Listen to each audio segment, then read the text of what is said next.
Jack Miller stood alone in the center of the vast chamber. His wrists were bound by glowing energy cuffs that hummed softly in the otherwise silent room. Hundreds of alien eyes stared down at him from tiered seating that rose up on all sides, like a massive bowl with him at the bottom. The air smelled strange, too clean, too processed, nothing like the natural air of Earth. The Galactic Tribunal chamber was designed to intimidate. Massive pillars of iridescent material stretched from floor to ceiling. The judges sat on elevated platforms looking down at Jack from nearly 20 feet above. They represented the 7 most powerful species in the known galaxy, and none of them looked happy. High Arbiter Zekalur, a tall, thin alien with blue-tinted skin and 4 arms, leaned forward. When he spoke, a small device near Jack translated the complex clicks and whistles into English. Jack Miller of Earth, you stand accused of trespassing in Zylaxian restricted space and causing a diplomatic incident that nearly resulted in war. How do you plead? Jack lifted his chin. Not guilty. I was on a scientific mission. My ship drifted into that sector due to a navigation error. I meant no harm. Murmurs rippled through the crowd. Jack spotted Lisa Carter, Earth's ambassador, sitting rigidly in the diplomatic section. Her face revealed nothing, but her knuckles were white as she gripped the armrests of her chair. Zekalur's upper limbs made a dismissive gesture. Your explanation has been considered and rejected.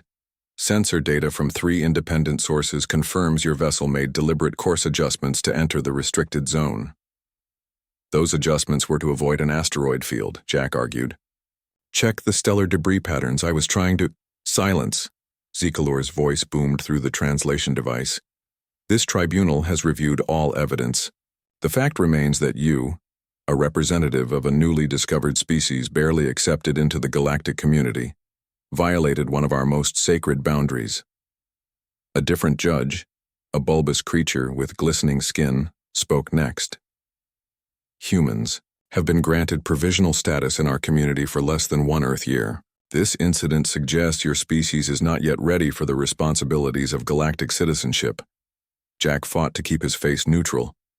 6 months of diplomatic training before his space mission had taught him that showing anger would only make things worse. He glanced again at Ambassador Carter, who gave him an almost imperceptible nod. The message was clear. Let this play out. Zekalur raised all 4 of his arms. This tribunal has reached a verdict. Jack Miller of Earth, you are found guilty of all charges. The chamber erupted in sounds, some species clicking, others humming or whistling. The translation device couldn't keep up with the overlapping noises.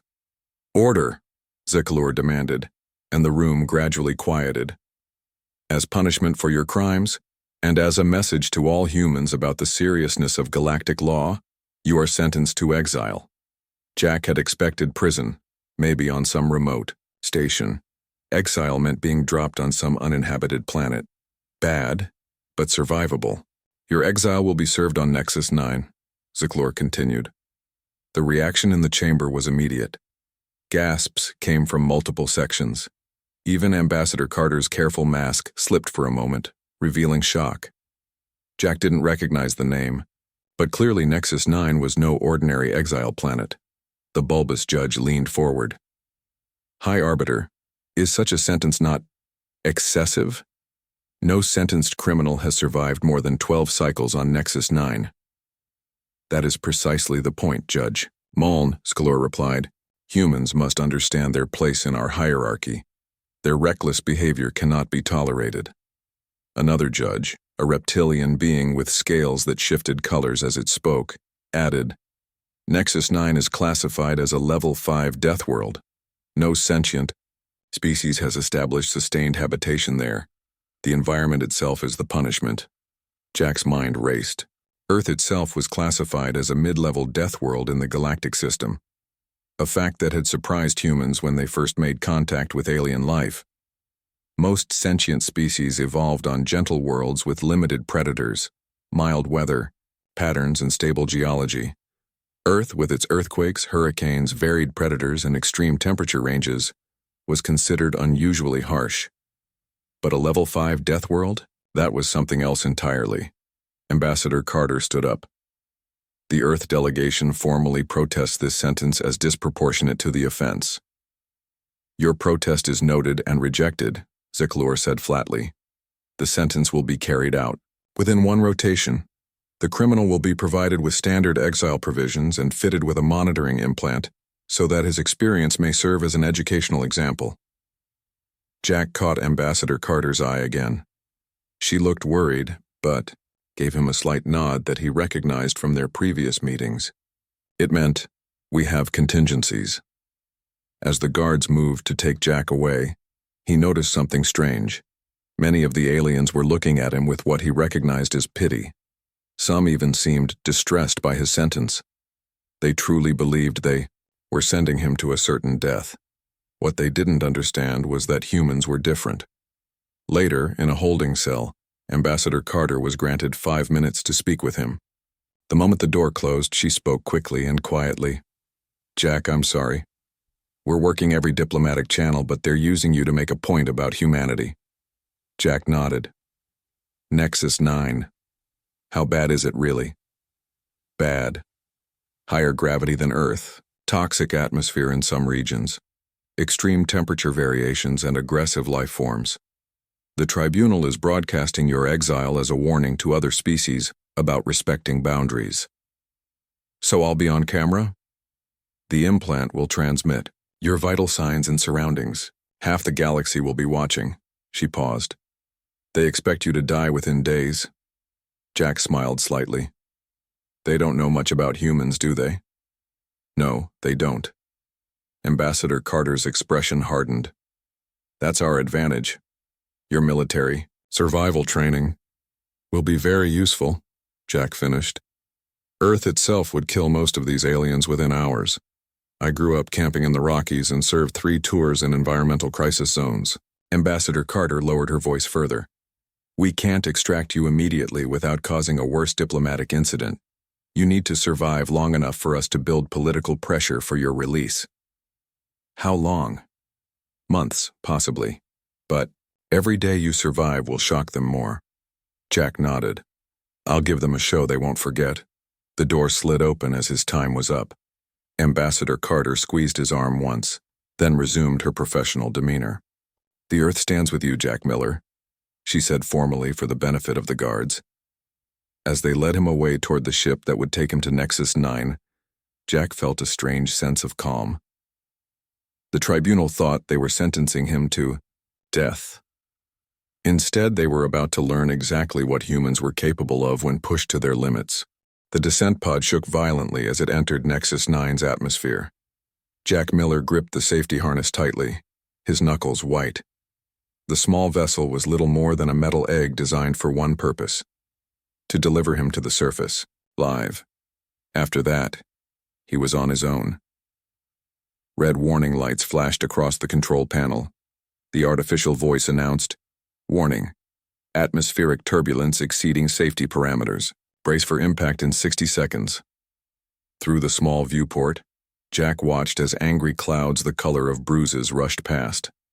Lightning flashed, illuminating the pod's interior in brief, harsh bursts. The turbulence grew worse. Jack's teeth rattled in his skull. This was no gentle world. Impact in 10 seconds. Jack closed his eyes and focused on his breathing. The military training kicked in automatically. Slow breath in, hold, slow breath out. The pod gave a final violent shake, then hit the surface with a bone-jarring crash. For several moments, Jack sat perfectly still, mentally checking his body for injuries. Nothing seemed broken. The safety harness had done its job. A hissing sound filled the pod as it equalized pressure with the outside atmosphere. The door would open automatically in 30 seconds, ready or not. Jack quickly gathered the meager supplies the tribunal had provided. A basic ration pack good for maybe a week, a simple multi-tool, a thermal blanket, and a water purification tube. The monitoring implant at the base of his neck itched slightly. Somewhere in the galaxy, aliens were watching, waiting for him to die. External atmosphere contains elevated levels of carbon dioxide and trace toxic elements, the pod's computer announced. Advisory. Prolonged exposure not recommended for most species. Jack smiled grimly. Good thing I'm not most species. The door slid open with a hydraulic whine. Hot, humid air rushed in, carrying strange smells, something like rotting vegetation mixed with sulfur. Jack stepped out cautiously, immediately sinking ankle-deep in muck. He had landed in some kind of swamp. Tall, twisted trees with bark the color of dried blood rose from the murky water. Vines hung down like strangling hands. The sky above was dark with storm clouds, though Jack could make out glimpses of a pale green sun trying to break through. The gravity pulled at him, maybe 30% stronger than Earth, he guessed. His muscles would adapt, but for now every movement required extra effort. A series of low, rumbling croaks echoed from somewhere nearby. Jack tensed, scanning the area. He needed shelter, and fast. The pod wouldn't offer protection for long. It was already sinking slowly into the swamp. Jack spotted higher ground about 100 yards away, a rocky outcropping that rose from the muck. It would provide better visibility and hopefully drier conditions. He secured his meager supplies in the pockets of his jumpsuit and began to move, stepping carefully to avoid sinking too deep in the mud. The croaking sounds grew louder. Something was following him. Jack increased his pace, breathing heavily in the dense air. Each step required more effort than he was used to. By the time he reached the rocky area, sweat soaked his jumpsuit, and his lungs burned from the high carbon dioxide levels. He would need to acclimate quickly. From his new vantage point, Jack surveyed the landscape. The swamp stretched for miles in 3 directions. In the fourth, the land gradually rose to form hills covered in vegetation that looked like blue-black fur. Strange flying creatures circled in the distance, 6 winged things with long, trailing tails. The croaking sound came again, much closer now. Jack turned to see ripples in the swamp approaching his position. Whatever was making that sound was large and moving directly toward him. All right, Jack muttered, gripping the multi-tool. Let's see what we're dealing with. The surface of the murky water broke as a creature emerged. Something like a cross between an alligator and a giant salamander, with 6 stubby legs and a wide mouth filled with needle-like teeth. Its skin was a mottled purple-black that blended perfectly with the swamp water. The creature heaved itself onto the rocks and fixed Jack with 4 milky eyes. Ambassador Carter's voice echoed in his mind. Aggressive life forms. She hadn't been exaggerating. The creature lunged with surprising speed. Jack dodged to the side, feeling the rush of air as the creature's jaws snapped shut inches from his leg. He brought the multi-tool down hard on the creature's head, aiming for the eyes. The creature hissed in pain and retreated slightly.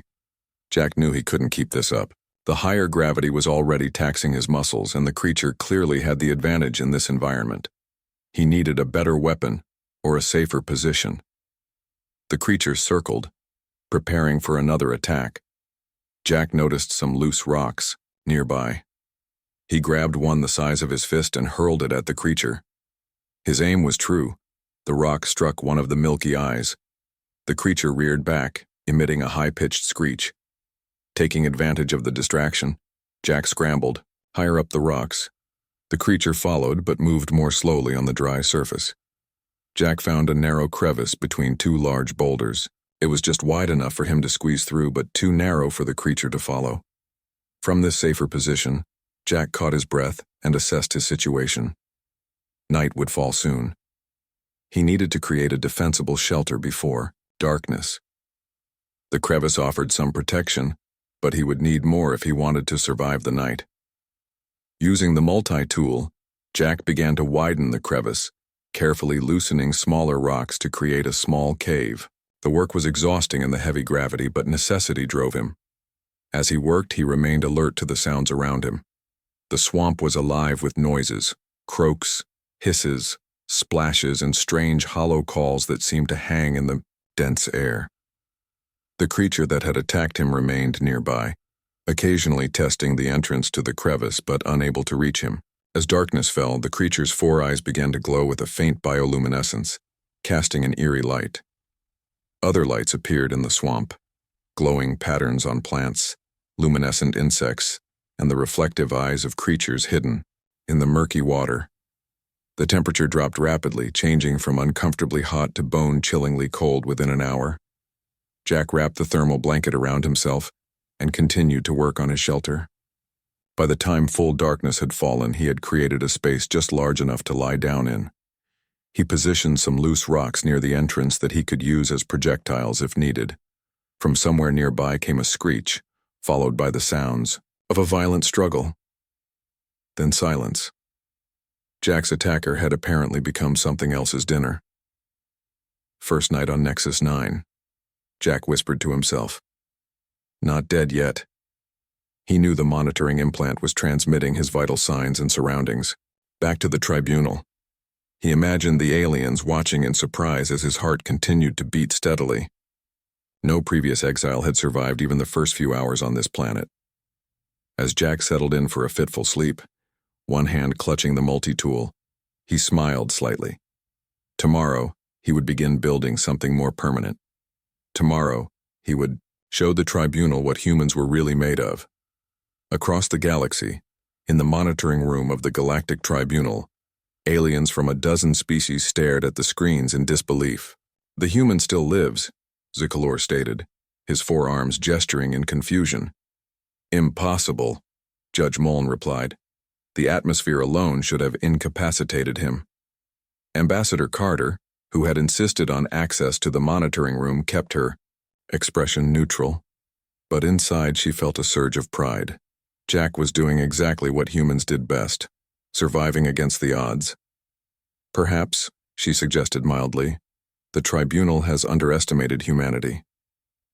3 months had passed since Jack Miller's pod crashed onto Nexus 9. The small cave in the rocks was now just a memory.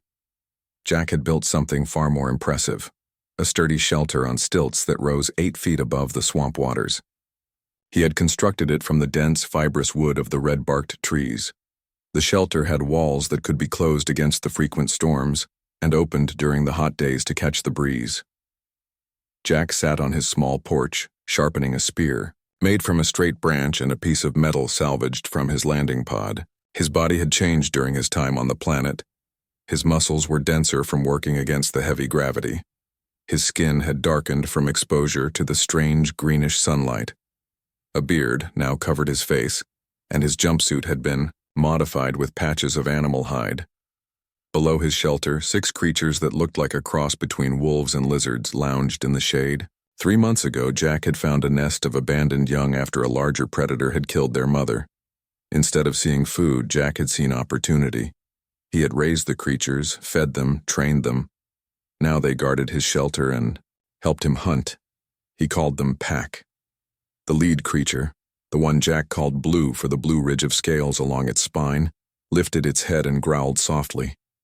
Jack instantly became alert. Blue sensed something approaching. Jack grabbed his spear and whistled a low command. The pack formed a protective circle around the base of his shelter. Through the trees, Jack saw movement, a group of massive 6-legged herbivores that he had learned to avoid. They were peaceful unless provoked, but their size made them dangerous. Each stood taller than 3 men with thick, leathery hides and long necks. Jack relaxed slightly. The herbivores weren't a threat if left alone. He whistled again and the pack eased their stance but remained watchful. As Jack returned to sharpening his spear, he spoke aloud, knowing the monitoring implant would transmit his words to the tribunal. Day 92 on Nexus 9, the seasonal. Rains will start soon. I've reinforced the shelter and stored enough dried meat and the root vegetables I've been cultivating to last through the wet period. Jack had begun these regular reports after his first week on the planet. At first, they were a way to organize his thoughts and track his progress. Later, they became his way of showing the tribunal exactly how wrong they had been about humans. The pack has grown, he continued. They're excellent hunters now. Their scales provide good protection against the larger predators in the eastern region. Jack looked up at the darkening sky. The first drops of rain began to fall, fat, heavy droplets that hissed as they hit the swamp water. Within minutes, it would become a downpour. Jack moved inside his shelter and sealed the walls made from overlapping pieces of bark. Inside, His home was simple, but effective. A raised sleeping platform covered with soft fibers from a plant he'd discovered. A fire pit with a clever chimney system that directed smoke out without letting rain in. Shelves holding his tools, all handmade from materials he'd gathered. Dried meat hung from the ceiling. Containers made from hollowed gourds held fresh water, and the starchy paste he'd learned to make from local plants. The rain intensified, drumming against the roof. Jack added fuel to his small fire and sat back, enjoying the warmth. Sometimes he wondered what the aliens watching him thought of all this. Did they understand what they were seeing? Did they realize yet that humans were different from any species they had encountered before? Across the galaxy, in the monitoring chamber of the Galactic Tribunal, they did indeed realize it. Impossible, High Arbiter Zekalor muttered, his forearms gesturing in agitation. 92 days. No species has ever survived more than 12 days on Nexus 9. The chamber had changed over the past months. What had started as a simple monitoring room had grown into a full research station. Scientists from various species studied Jack's adaptations. Medical experts analyzed his vital signs. Xenobiologists cataloged the plants and animals he encountered. And behind them all, in a special section reserved for diplomats, sat Ambassador Lisa Carter, her expression carefully neutral despite her inner triumph. Ambassador, Zekalor addressed her directly, your species continues to defy understanding. The human not only survives but appears to be thriving. Lisa Carter nodded politely. Humans evolved on a challenging world, High Arbiter. We are adaptable by nature. A scientist, a tall, spindly being with compound eyes, approached with a data tablet. The human's construction techniques are remarkable for someone with such limited tools. The shelter design effectively addresses multiple environmental threats. And the domestication of predatory species, added another scientist. No recorded case exists of any sentient successfully taming native Nexus 9 fauna. Ambassador Carter allowed herself a small smile. Perhaps the tribunal might reconsider the human's sentence. 3 months would be considered sufficient punishment. For his original offense under galactic law, Zekalor's skin flushed a deeper blue, a sign of embarrassment in his species. The sentence was, perhaps hasty, he admitted. However, the situation has evolved beyond simple punishment. The broadcast of the human's survival has become the most watched feed in the galaxy. Billions follow his progress daily. All the more reason to end this experiment, Carter argued. Kalor made a negative gesture with his lower arms. Science. Council has petitioned for continued observation. The human provides unprecedented data about Nexus 9 and about human capabilities. Ambassador Carter's expression hardened slightly. He is not a research subject. He is a citizen of Earth. Before Zekalor could respond, alarms blared throughout the monitoring chamber. On the main screen, violent weather patterns swirled across Nexus 9's surface. Massive storm front approaching the human's location, a technician announced. Category 5. None of the previous exiles ever faced a storm of this magnitude. Everyone in the chamber turned to the screens showing Jack's shelter. Rain was now coming down in sheets. Wind howled through the trees, bending them at dangerous angles. The swamp water below Jack's shelter churned with waves. Structural failure imminent, predicted one of the scientists. Previous simulations indicate no surface structure can withstand these wind velocities. Ambassador Carter watched intently. If Jack's shelter failed, this might be the leverage she needed to demand an immediate rescue mission. The tribunal had been reluctant to admit their mistake, but they couldn't ignore a life-threatening situation. On the screen, Jack moved with purpose. He secured extra supports to his shelter's walls. He moved his supplies to the highest point of his small home. The pack animals huddled inside, sensing the danger. Then Jack did something unexpected. He took pieces of metal salvage from his landing pod and positioned them on the roof of his shelter, angling them carefully against the wind. "What is he doing?" Zekalor asked, leaning forward. A scientist studying the feed adjusted some instruments. He appears to be creating an energy collection system. The metal pieces are positioned to harness the electrical energy from the storm. "Impossible," Zekalor whispered. But the word had lost its conviction. After 92 days of watching Jack Miller survive the unsurvivable, impossible had lost its meaning. Back on Nexus 9, Jack braced as the full force of the storm hit his shelter. The walls creaked, and the entire structure swayed, but it held. Outside, lightning flashed with increasing frequency. Each time it struck nearby, the metal collectors on his roof glowed briefly. Small conduits made from the conductive sap of a local plant channeled the energy into primitive storage cells. Jack smiled as the storm raged.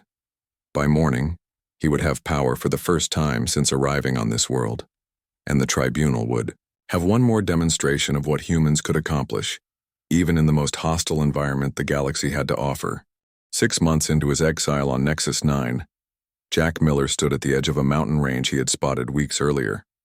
His pack of 6 wolf-lizard creatures followed closely behind him. The lead animal, Blue, stayed at his side, occasionally sniffing the air for danger. The storm season had passed, leaving the landscape transformed. New plants had sprouted everywhere, turning the once barren higher ground into a carpet of strange, blue-green vegetation.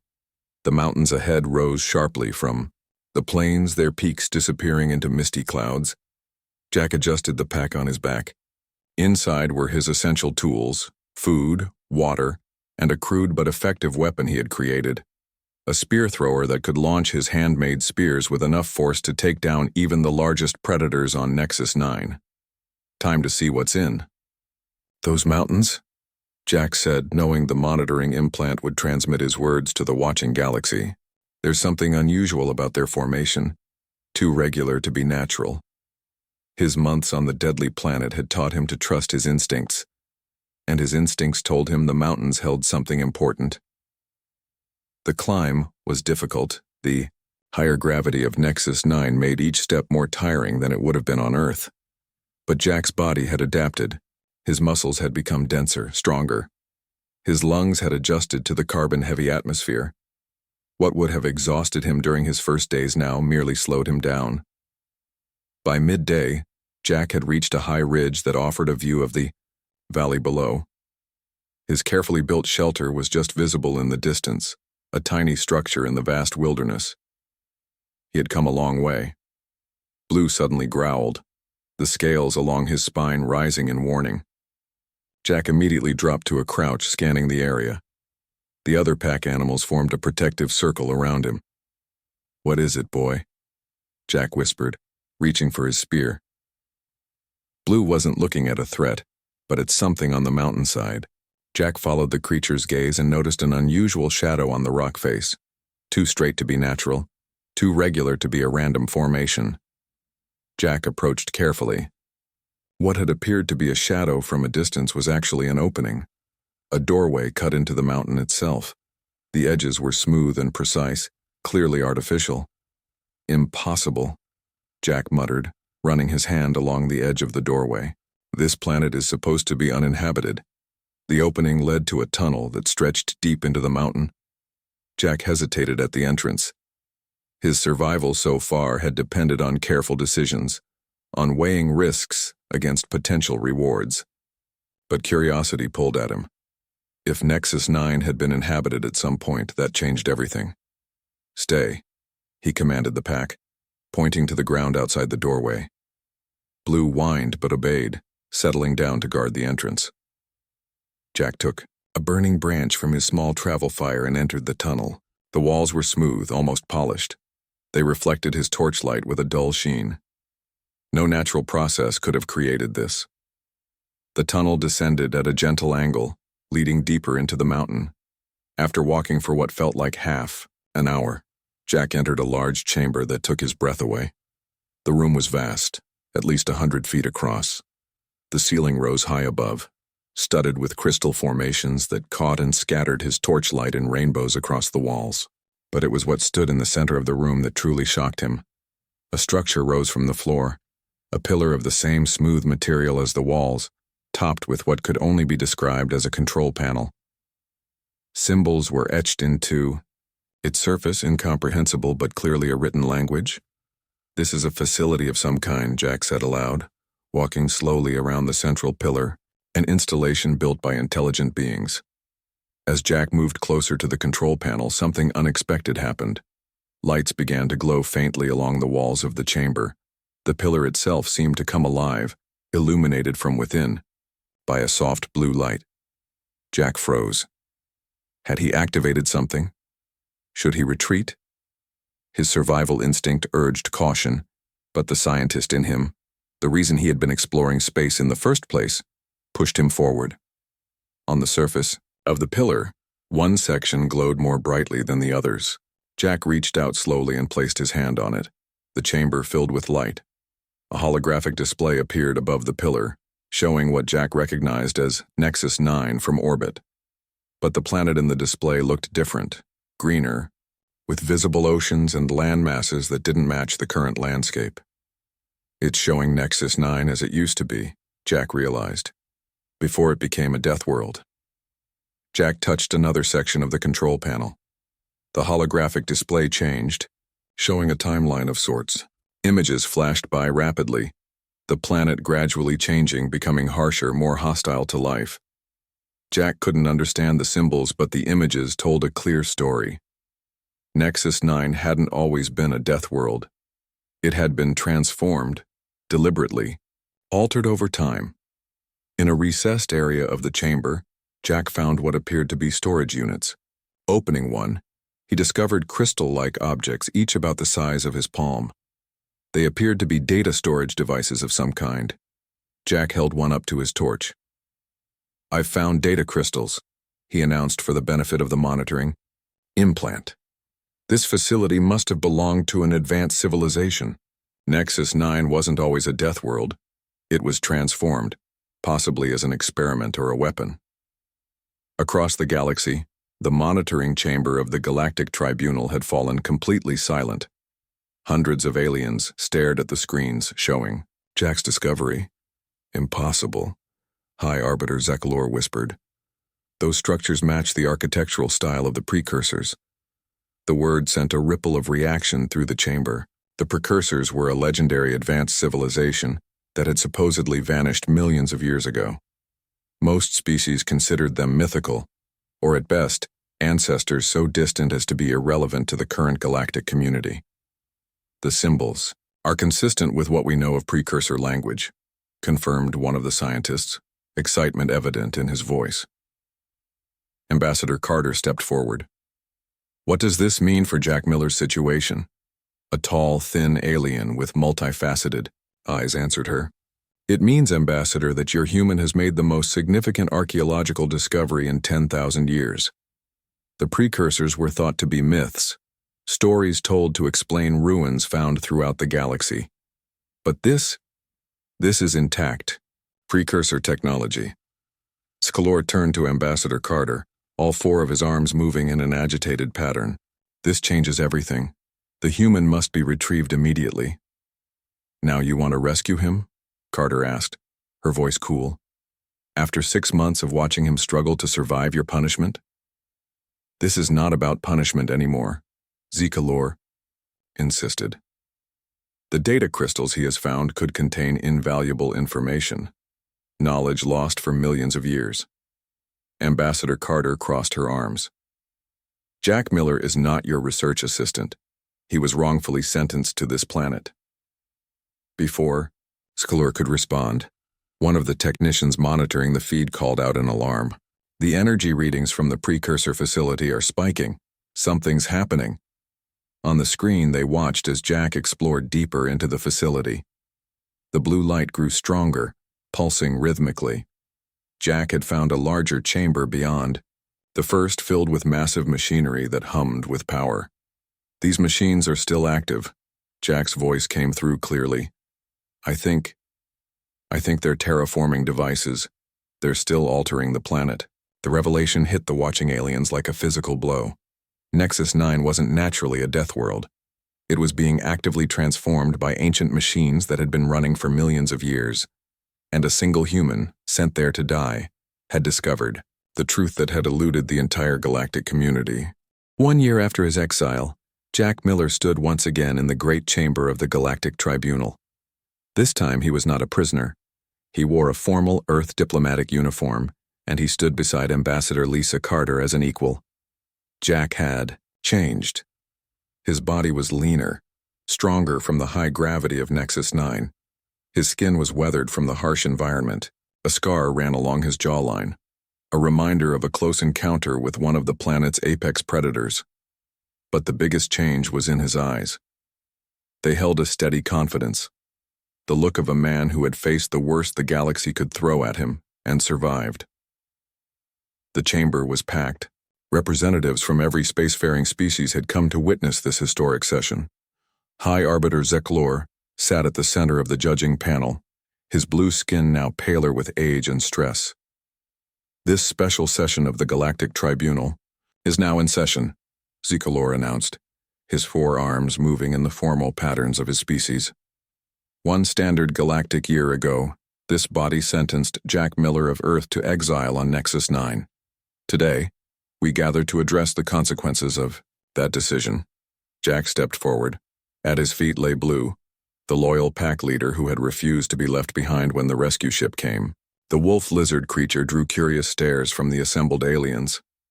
Jack Miller, Zeklor continued, your survival on Nexus 9 was unexpected.